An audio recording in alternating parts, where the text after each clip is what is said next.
ಬ್ರೇಕಿನ ಬಳಿಕ ಕಾಡ ಬಿಗ್ ಫೈಟ್ಗೆ ಮತ್ತೆ ಸ್ವಾಗತ. ಉತ್ಕರ್ಷ್ ಅವರೀಗ ಕೇಂದ್ರ ಸರ್ಕಾರದ ಹಸ್ತಕ್ಷೇಪ ಇಲ್ಲಿ ಬರೋದಿಲ್ಲ ಅಥವಾ ನಾವೇನು ಮಾಡೋಕ್ಕಾಗೋದಿಲ್ಲ ಅಂತ ನಿಮ್ಮ ಅಭಿಪ್ರಾಯಗಳ, ಅಥವಾ ಇಲ್ಲ ರಾಷ್ಟ್ರಪತಿಯವರು ನೀವು ಕನ್ವಿನ್ಸ್ ಮಾಡ್ಬೋದು? ಈಗ 2017 ಹೆಂಗಾಗಿತ್ತು ಅದೇ ರೀತಿ ಮಾಡಿ ಅಲ್ಲ ಈಗ ಸರ್? ಖಂಡಿತವಾಗ್ಲೂ ಅದನ್ನು ಮಾಡುವಂಥ ಕೆಲಸ ಮಾಡ್ತೀವಿ. National commission of linguistic minorities ಏನಿದೆ ಅದಕ್ಕೂ ಕೂಡ ಒಂದು ಪತ್ರವನ್ನು ಬರಿತೇವೆ ಮತ್ತು ಆರ್ಟಿಕಲ್ 29 ಮತ್ತು 30 ಅಡಿಯಲ್ಲಿ ನಾವೇನಿವತ್ತು ಭಾಷಾ ಅಂದ್ರೆ ಲಿಂಗ್ವಿಸ್ಟಿಕ್ ಅಂದ್ರೆ ಯಾರು ಭಾಷಾ ಅಲ್ಪಸಂಖ್ಯಾತರಿದ್ದಾರೆ ಅವರ ರಕ್ಷಣೆ ಮಾಡ್ತಕ್ಕಂಥದ್ದು ಕೇಂದ್ರ ಸರ್ಕಾರ ಜವಾಬ್ದಾರಿ. ಅದನ್ನ ಖಂಡಿತವಾಗ್ಲೂ ಗಮನಕ್ಕೆ ತರ್ತಕ್ಕಂಥ ಕೆಲಸವನ್ನು ಮಾಡ್ತೇವೆ.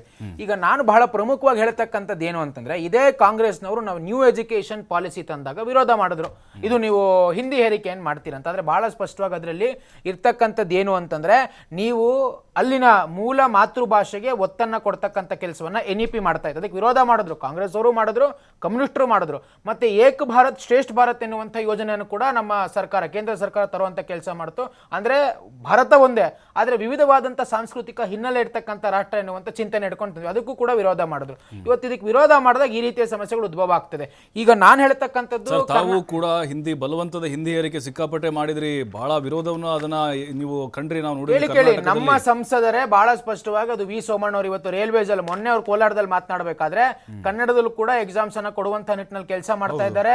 ನಮ್ಮ ಅನೇಕ ರೀತಿಯ ಸಂಸದರು, ತೇಜಸ್ವಿ ಸೂರ್ಯ ಅವರು ಕೂಡ ಅವರ ನೇತೃತ್ವದಲ್ಲಿ ಕನ್ನಡ ಇರಬೇಕು UPSC ಅಂತ ಅನೇಕ ರೀತಿಯ ಬದಲಾವಣೆಗಳನ್ನು ತಂದಿದ್ದಾರೆ ಎಲ್ಲ ಸಂಸದರು ಕೂಡ. ಅದರಲ್ಲೇ ನನ್ನ ಪಾರ್ಟಿ ಅನ್ನೋಂಥ ಅದರಲ್ಲಿ BJPಯ ಪಾತ್ರ ಜಾಸ್ತಿ ಇರ್ಬೋದು. ಈಗ ನಾನು ಸರ್ಕಾರಕ್ಕೆ, ಕರ್ನಾಟಕದ ರಾಜ್ಯ ಸರ್ಕಾರಕ್ಕೆ ಹೇಳ್ತಕ್ಕಂಥದ್ದು ಏನು ಅಂತಂದ್ರೆ, ಈ ಕೂಡಲೇ ಇವತ್ತೇನು ಮೊನ್ನೆ ಸಿದ್ದರಾಮಯ್ಯನವರು ನಾರಾಯಣಗುರು ಅವರ ಕಾರ್ಯಕ್ರಮಕ್ಕೆ ಹೋದ್ರು ಸ್ವಾಗತ ಮಾಡ್ತೇವೆ. ಆದ್ರೆ ಇವತ್ತು ಅವರೇ ಇಂಟ್ರೆಸ್ಟ್ ತಗೊಂಡು CM to CM ನೆಗೋಷಿಯೇಷನ್ ಆಗಬೇಕು. ಲೀಗಲ್ ಇದನ್ನ ನಾವು ಹೇಗೆ ಫೈಟ್ ಮಾಡ್ಬೇಕೆನ್ನುವಂಥ ಚಿಂತನೆ ಸರ್ಕಾರದ ವ್ಯವಸ್ಥೆಯಲ್ಲಿ ಆಗಬೇಕು.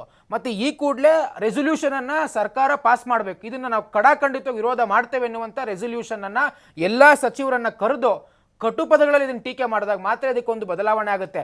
ಸುಮ್ಮನೆ ಸಿದ್ದರಾಮಯ್ಯವರು ಟ್ವೀಟ್ ಮಾಡ್ಬಿಟ್ರು, ಇನ್ಯಾರೋ ಸಚಿವರು ಟ್ವೀಟ್ ಮಾಡ್ಬಿಟ್ರು ಅಂದ್ರೆ ಇದು ಬದಲಾವಣೆ ಆಗೋದಿಲ್ಲ. ರೆಸೊಲ್ಯೂಷನ್ ಅನ್ನ ಪಾಸ್ ಮಾಡಿ, ಲೀಗಲಿ ಇದಕ್ಕೆ ಏನು ಫೈಟ್ ಮಾಡ್ಬೇಕು ಮಾಡಿ, ಒಂದು ಸಮನ್ವಯ ಸಭೆಯನ್ನ ಕರೆದು ಎಲ್ಲಾ ಪಕ್ಷದ ನಾಯಕರನ್ನ ಒಂದು ಅಡ್ವೈಸ್ ಅನ್ನ ತಗೋಬೇಕು. ನೀವು CM to CM ನೆಗೋಷಿಯೇಷನ್ ಆಗ್ಬೇಕಿದು. ಖಂಡಿತವಾಗ್ಲೂ ಇದನ್ನ ಯಾವುದೇ ಕಾರಣಕ್ಕೂ ಒಪ್ಪಕ್ಕಾಗೋದಿಲ್ಲ. 70% ಕಾಸರಗೋಡದಲ್ಲಿ ಕನ್ನಡಿಗರು ಇರೋದು. ಇವತ್ತಿಗೂ ಕೋರ್ಟಲ್ಲಿ ನೀವು ಹೇಳಿದಾಗ ಮಹಾಜನ್ ರಿಪೋರ್ಟ್ ತಗೊಂಡ್ರೆ ಕಾಸರಗೋಡು ಕರ್ನಾಟಕಕ್ಕೆ ಸೇರ್ಬೇಕು. ಇಷ್ಟೆಲ್ಲ ಸಮಸ್ಯೆಗಳಿದ್ದಾಗ ಈ ಪಿನರಾಯಿ ವಿಜಯನ್ ಯಾವಾಗಲೂ ಇದೇ ಸಮಸ್ಯೆ. ಈಗ ನಾನು ಕೇಳ್ತಕ್ಕಂಥದ್ದು KC ವೇಣುಗೋಪಾಲ್ ಅವ್ರಿಗೆ ಕೋಗಿಲು ವಿಚಾರದಲ್ಲಿ ಇರ್ತಕ್ಕಂಥ ಇಂಟ್ರೆಸ್ಟ್ ಯಾಕೆ ಈ ವಿಚಾರದಲ್ಲಿ ಇಲ್ಲ? ಇದು ತುಷ್ಟೀಕರಣ ರಾಜಕಾರಣ ಅಲ್ವಾ? ಅಲ್ಲಿ ಬರೀ ಮುಸಲ್ಮಾನರ ಕಾಣಿಸಿ, ಇಲ್ಲಿ ಕನ್ನಡಿಗರು ನಿಮಗೆ ಕಾಣಿಸ್ತಾ ಇಲ್ವಾ? ಇಲ್ಲಿ ಎಲ್ಲಾ ಧರ್ಮದವರು ಇದ್ದಾರೆ. ಇದೇ ತುಷ್ಟೀಕರಣ ರಾಜಕೀಯವನ್ನು ನಾವು ವಿರೋಧ ಮಾಡ್ತಕ್ಕಂಥ ದ್ವಂದ್ವ ನಿಲುವನ್ನು ನಾನು ಆಗ್ಲೇ ಹೇಳಿದಂಥದ್ದು. ಇದನ್ನ ಪ್ರಶ್ನೆ ಮಾಡ್ಬೇಕು ಕಾಂಗ್ರೆಸ್ ಅವರಾದ್ರೆ ಏನ್ರಿ, ನಮ್ಮ ಭಾಷೆ ವಿಚಾರ ಇದು. ಕಾಂಗ್ರೆಸ್ ಹೈಕಮಾಂಡ್ ಕೂಡ ಮಧ್ಯಪ್ರವೇಶ ಮಾಡಬೇಕು. KC ವೇಣುಗೋಪಾಲ್ ಅವರು ಯಾವ ಇಂಟ್ರೆಸ್ಟ್ ತೋರಿಸಿದ್ರಲ್ಲ, ಇದ್ರಲ್ಲಿ ಯಾಕೆ ಇಂಟ್ರೆಸ್ಟ್ ತೋರಿಸ್ತಾ ಇಲ್ಲ? ಯಾಕೆ ಮಾತಾಡ್ತಾ ಇಲ್ಲ? ಬರೀ ಟ್ವೀಟ್ ಮಾಡ್ಬಿಟ್ರೆ ಬದಲಾವಣೆಗಳಾಗೋದಿಲ್ಲ ಸರ್. ರೆಸೊಲ್ಯೂಷನ್ ಪಾಸ್ ಮಾಡಬೇಕು, ಲೆಟರ್ ಇಟ್ಕೊಂಡು ಹೋಗ್ಬೇಕು. ನೀವು ಬನ್ನಿ, ಇಂಟ್ರೆಸ್ಟ್ ತೋರಿಸಿ ಹೋಗೋಣ ಕೇಂದ್ರಕ್ಕೆ, ನಾವು ಬರ್ತೀವಿ ನಿಮ್ಮ ಜೊತೆ. ಭಾಷೆ ವಿಚಾರ ಖಂಡಿತವಾಗ್ಲೂ ನಾವು ಯಾರು ಕೂಡ ವಿರೋಧ ಮಾಡೋದಿಲ್ಲ. ಸಿದ್ದರಾಮಯ್ಯನವರು ಇನಿಷಿಯೇಟಿವ್ ತಗೊಂಡ್ರೆ ನಮ್ಮೆಲ್ಲ ಸಂಸದರು ಬರ್ತಾರೆ. We will take up the initiative. ತಪ್ಪೇನಿದೆ ಕನ್ನಡದ ವಿಚಾರವಾಗಿ? ಅಲ್ಲ, ಈಗ ಸಿದ್ದರಾಮಯ್ಯನವರು ಟ್ವೀಟ್ ಮಾಡಿದ್ದಾರೆ, ನೀವು ನೋಡಿದ್ರಿ ಮೊನ್ನೆ ಲೇಔಟ್ನಲ್ಲಿ ಹಿಂಗಾಯ್ತು, ಅಲ್ಲಿಂದ ಫೋನ್ ಬಂತು, ಆಮೇಲೆ ಅದು ಮತ್ತೆ ಚೇಂಜ್ ಆಯ್ತು. ಇಲ್ಲಿ ಹಂಗೆ ಆಗುತ್ತಂತ ಅನ್ಸುತ್ತೆ ಖಂಡಿತ. ಈಗ ನೋಡಿ ಸರ್, ಪಿನರಾಯಿ ವಿಜಯನ್ ಟ್ವೀಟ್ ಮಾಡಿದಾಗ ಇದೇ ಸಿದ್ದರಾಮಯ್ಯನವರು ವಿರೋಧ ಮಾಡಿದ್ರು. ಲಾಜಿಕಲ್ ಆಗಿ ಮಾತಾಡೋಣ. ಮತ್ತೆ KC ವೇಣುಗೋಪಾಲ್ ಫೋನ್ ಮಾಡಿದಾಗ ಯಾಕೆ ಇಡೀ ವ್ಯವಸ್ಥೆಯಲ್ಲಿ ಹೋಯ್ತು? ಹೌದು, ನಿಮ್ಮ ನಿಲುವು ಯಾವಾಗಲೂ ಸ್ಪಷ್ಟವಾಗಿರ್ಬೇಕ್ರಿ. ಕನ್ನಡದ ವಿಚಾರ ಅಂತ ಬಂದಾಗ ಅವ್ರು ಯಾರು ಕೂಡ ಅಲ್ಲಿನ ರೆಸಿಡೆನ್ಸೇ ಅಲ್ಲ. ನಾನು ಸಬ್ಜೆಕ್ಟ್ ಡೈವರ್ಟ್ ಆಗುತ್ತೆ. ಬಹಳ ಸ್ಪಷ್ಟವಾಗಿ ನೀವೆಲ್ಲ ಮಾಧ್ಯಮದವ್ರು ಫ್ಯಾಕ್ಟ್ ಚೆಕ್ ಮಾಡಿದ್ದೀರಾ. They are not residents of Kogilu, ಕರ್ನಾಟಕದವರೇ ಅಲ್ಲ.